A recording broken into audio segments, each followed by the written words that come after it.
মুসলিম নেতারা যদি একত্রিত হয়, তারা যদি ইসরায়েলের বিরুদ্ধে, ইহুদিদের বিরুদ্ধে অবস্থান নেয়, তাহলে আল্লাহ কেউ কিছু করতে পারবে না। আল্লাহ আমাদের শ্রম দিয়ে, আমাদের মেধা দিয়ে, আমাদের অর্থ দিয়ে, আমাদের শক্তি দিয়ে, আমাদের সব কিছু দিয়ে গাজাবাসীর পাশে দাঁড়ানোর তৌফিক দান করো আল্লাহ।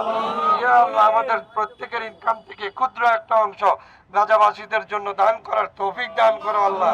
আমরা যা কিছুই দোয়া করছি, যা কিছু দান সদকা করছি, তাদের জন্য যতটুকু মনের আকাঙ্ক্ষা পেশ করছি, এগুলা তুমি আমাদেরকে কবুল করে নাও আল্লাহ। এগুলার উসিলায় কাল কিয়ামতের ময়দানে আমাদের জান্নাতের উসিলা করে দেওয়া আল্লাহ ইয়া রাব্বুল আলামিন। যারা শহীদ হয়েছে, যারা যত আত্মীয় স্বজন হয়েছে, ভঙ্গুর হয়েছে, ইনকাম নষ্ট হয়েছে, তাদের ইনকামের ব্যবস্থা করে দাও আল্লাহ ইয়া রাব্বুল আলামিন। তুমি যদি তাদের পাশে থাকো, আর কোনো কিছুরই প্রয়োজন নেই আল্লাহ। ইয়া আল্লাহ, তুমি মুসলিম নেতাদেরকে একত্রিত করে দাও আল্লাহ। মুসলিম নেতারা যদি একত্রিত হয়, তারা যদি ইসরায়েলের বিরুদ্ধে, ইহুদিদের বিরুদ্ধে অবস্থান নেয়, তাহলে আল্লাহ কেউ কিছু করতে পারবে না আল্লাহ। তাদেরকে তুমি হেদায়েত দান করো আল্লাহ। তাদেরকে যদি হেদায়েত তাদের না থাকে, তাদেরকে ক্ষমতাচ্যুত করে দাও আল্লাহ।